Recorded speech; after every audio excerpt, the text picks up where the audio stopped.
You know, I know a story about somebody who had a scepter. He was a king. Now, you may know a story about another king who had a wife named Esther, who had a scepter that he would hold out if he was happy with people. He would hold it out and they could talk to him. If he didn't hold it out, they had to leave. Well, this was that king's grandson. And he had a grumpy problem. Did any of you have a grumpy problem? This was his grumpy problem. He was like this. And if people came into him sometimes to see him and they were grumpy, he didn't like it. And so if somebody came in front of him, in front of the king and said, hello, king, I am really angry at my neighbor because they stole one of my horses. And he'd say, I don't like it that you're upset. Leave. I said, but I want my horse back. Can't you make him give me my horse back? No, because you're grumpy. So they would go away. And so the king had a man whose job was just to make people happy before they saw the king.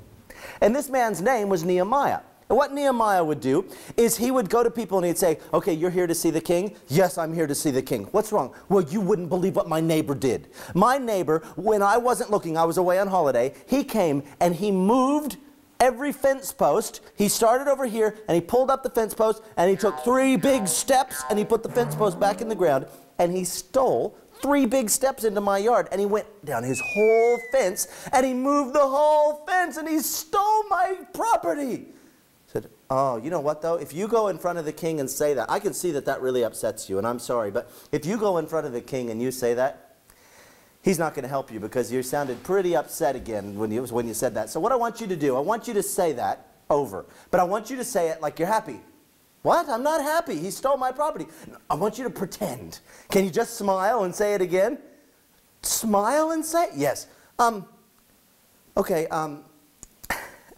I have this neighbor and he, you're not going to believe what he did. It's actually pretty funny. He moved his fence and he moved it over and now he stole my property and I'm not really happy about it, but I just wanted to let you know and I want you to give me my land back.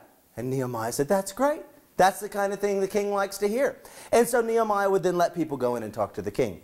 But Nehemiah also had to be happy when he went in front of the king.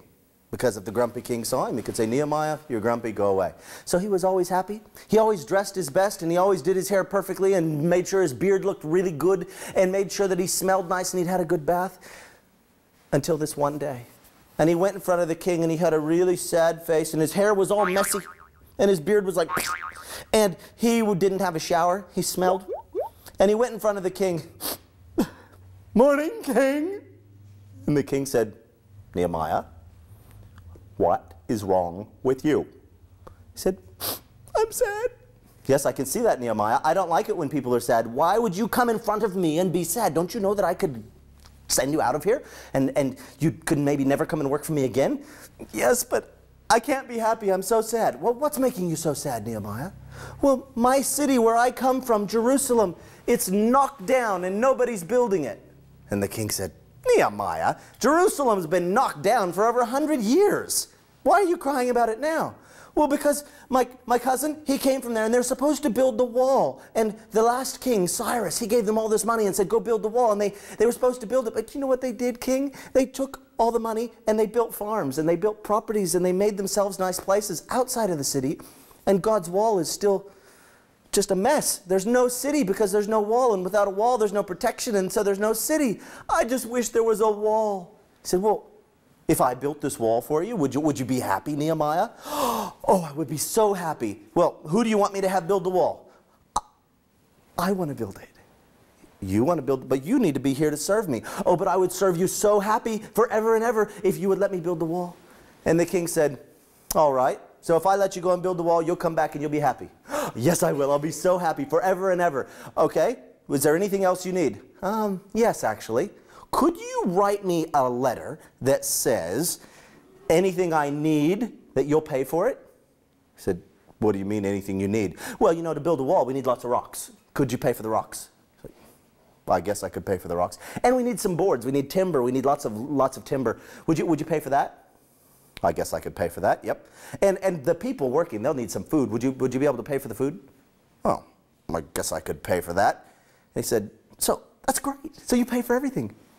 Yes, I guess I could do that.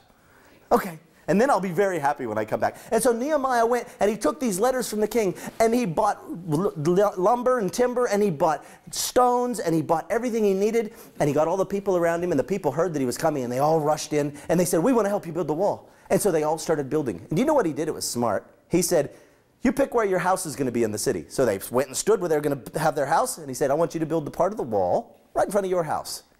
Do you think you'd build the wall pretty good if it was right in front of your house, the part you built?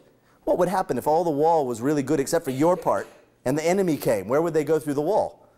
In front of your house. And so everyone built their part of the wall really, really good, and they did it so well and so fast that in 52 days they had the entire wall built all the way around Jerusalem.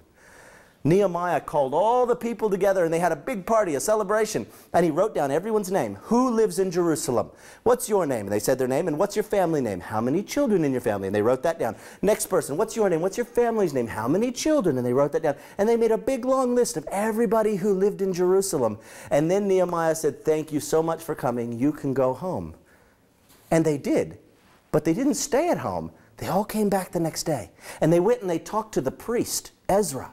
And they said, Ezra, when we were cleaning up and building the wall, we heard that you found a scroll, God's book.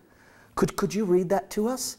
We would all come and we would listen. We haven't had church in 100 years. We would love to hear your word, God's word and his law. And so Ezra said, okay, I'll do that. Come in the morning. So everyone came in the morning. They built this big stage, really big stage. And Ezra climbed up on the stage, and he got the scroll out and he started to read. In the beginning, God created the heavens and the earth. And people were listening as he started from Genesis. And you know, he read all the books of Moses, because that's what they had back then. Genesis, Exodus, Leviticus, Numbers, and Deuteronomy. And you know, when he finished, the people were crying. You know why? Because they heard in that law and in those letters from God where God wanted them to be. God had this perfect way that he wanted them to live.